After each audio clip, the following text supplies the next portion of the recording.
Hello and welcome to Samsara. People have asked me if I would do a tour of the boat. So here we are.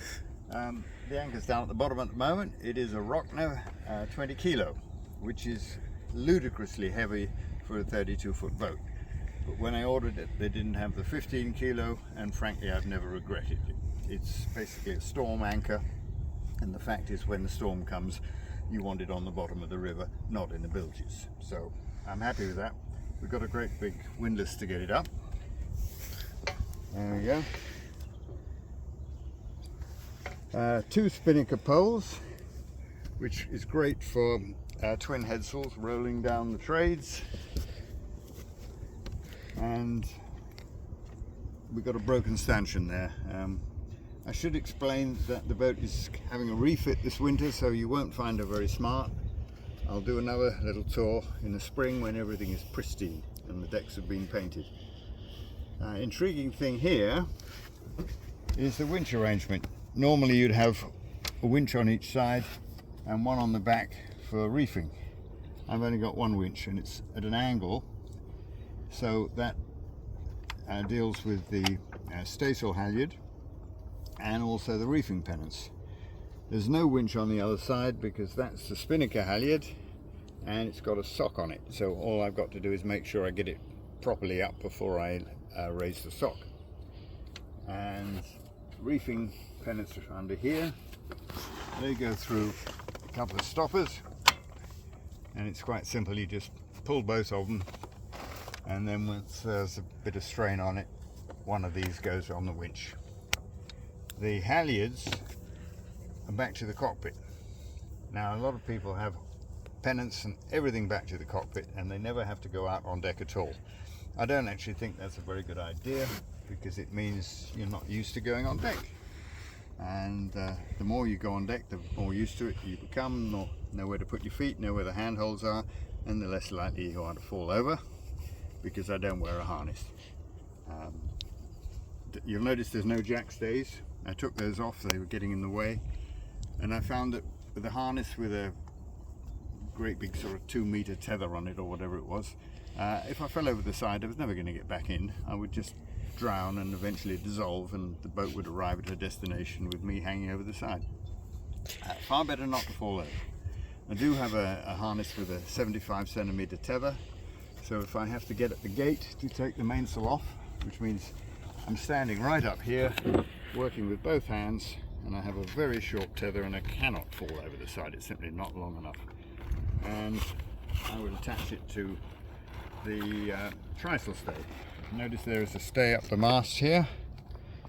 That is for the trysail, and it's got witch out hooks, so you can clip it on one-handed, and it sits very well behaved just inside the shrouds until you hoist it. It's a brilliant sail, I love it. I do have lazy jacks, but I take them forward to the mast so I can get the sail cover on without any trouble, and it's easier to hoist the sail. And here we go.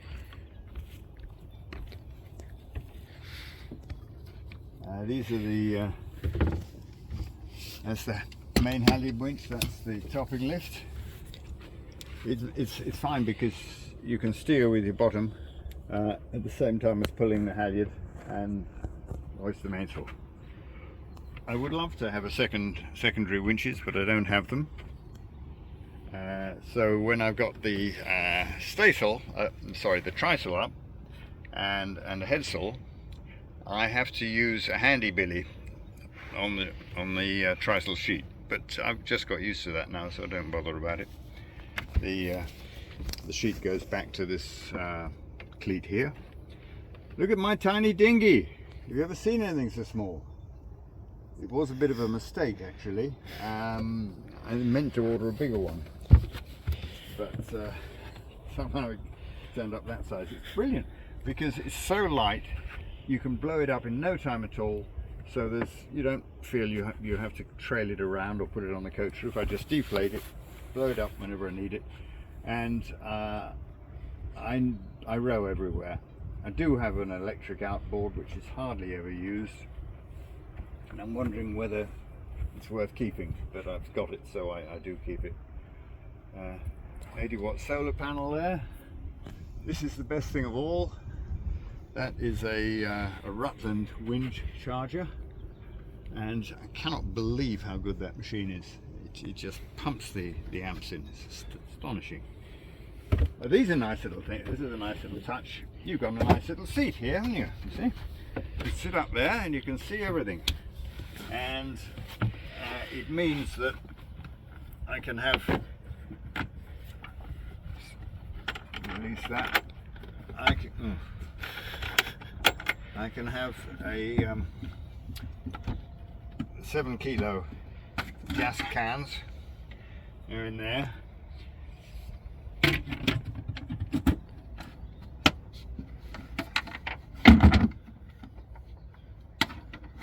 And on this side there is a spare. So I'm carrying 14 kilos of gas. All sorts of stuff in there, of course. And the Aries wind vane, this is the lift up version.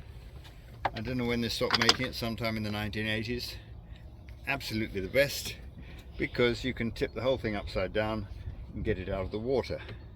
The one with the hinge is an absolute pain, because you cannot get the hinged paddle into the water without getting in the dinghy or hanging over the back end and half drowning. But I can do the whole thing from on deck, and that's going to be refurbished in the spring. So let's go below and show you what we got down here.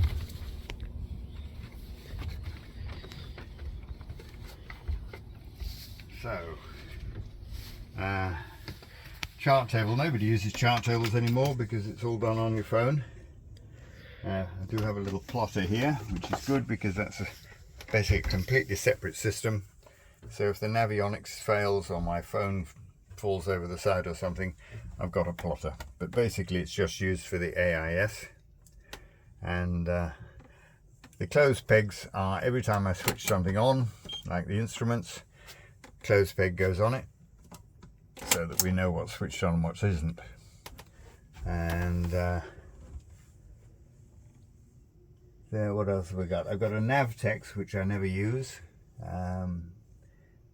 It's too general, and quite frankly, we got the Windy app on your phone, and then once you're out of mobile phone range, you get the weather you get. We've got a barometer, of course. The galley, this is a completely useless cooker. Don't buy one of these. They're fine if you're just going to go weekend sailing for half the year, but if you live on the boats, they last about 18 months and then they rust away and the flame failure devices pack up. So that's going, and I'm going to get a GN Levant, which is going to cost 3 times as much as this, but presumably will last for life. If I had a fridge, it would be in there, but it's not a fridge. And this doesn't just drain into a seacock below the sink, because if you do that, when you're on starboard tack, the sink won't drain. So that goes into a gulper pump and is pumped over on the other side. There's my extra battery. I got that for the electric outboard, but I thought, well, the best thing to do is to plumb it into the other batteries so it's constantly charging, so when I need it, I've got it. But since I don't use it, it just increases my battery capacity by 50%, which is kind of handy. And then you see here, you get a great sense of space. Normally your lockers would go up to the deck head on both sides, but we got these open racks, which gives the sensation that the cabin is much wider, which it is. Also, you don't have to keep opening locker doors every time you want an onion. This is what passes for a fridge. It's not on at the moment. I think we should put it on because we've got plenty of sunshine. And it's just big enough for a couple of cans of beer, you know, a bit of pate, whatever. This is at the end of its life. That's going to be replaced this winter with a Dickinson solid fuel. This one is a charcoal heater, a Hampshire heater, and it fills the cabin with smoke, and I have to take the battery out of the carbon monoxide alarm, so it's probably a good idea to get rid of it. You know, there's your clarinet in its rack, and I've got two flexible water tanks under these forward part of these bunks. Biggest mistake was getting rid of the old fiberglass ones. What I should have done is taken them out and taken them to a tank maker who would have reproduced them in exactly the same shape in polyethylene, instead of which I threw them in a skip. And now I've got these wretched flexible ones, which of course have to have flexible hoses, which causes leaks, but they're good enough. Up here is everything. This is I call the shed, and you've got everything in here. The dinghy goes in here. There's a Brompton bicycle, all the sails, emergency pump, you name it, up there. And then if I come out, then Hugo's filming this, can go in and just show you the loo arrangement, because there is usual stuff, but in this little drawer there is a sink, and I used to think it was absolutely wonderful, really clever idea. You pulled it out and there's your pump, but the problem is that you can't wash your hands at the same time as pumping, and eventually it started rusting away, and the slides rusted and the whole thing was falling to pieces. And I happen to have this nice little bowl, and so what I do now is I just use the bowl there, and I wash all over with a flannel once in a while, not too often, we can't do that, and then you just tip it into the loo. So in there is going to go a holding tank. Not that I like the idea of a holding tank, but there are quite clearly going to be legal requirements about them before too long. Already in America, the Coast Guard will come and inspect your holding tank installation to make sure you've got one. So there you go. That's us. And she suits me just fine. 32 feet overall. 3 meters beam, I think it is. 1.5 draft. Not the greatest boat to windward because of 1.5 meter draft, but on the other hand, you know, we're in the River Rance here, where they tell us we're about to go aground all the time. We haven't managed to do it yet. So it's a trade-off, like everything.